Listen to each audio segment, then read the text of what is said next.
అది నేర్పడానికి కృష్ణ పరమాత్మ ఏం చెప్పాడు, నువ్వు చేసే కర్మ నేను చేస్తున్నాను అనుకోకు, దాని ఫలం ఆశించకు, కర్మలు చెయ్యి, దాన్ని వదిలిపెట్టు అని సర్వధర్మాన్ పరిత్యజ్య అర్థం అదండి.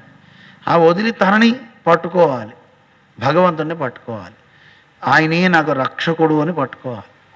పట్టుకుంటే అప్పుడు మనకి మంచి జరుగుతుంది.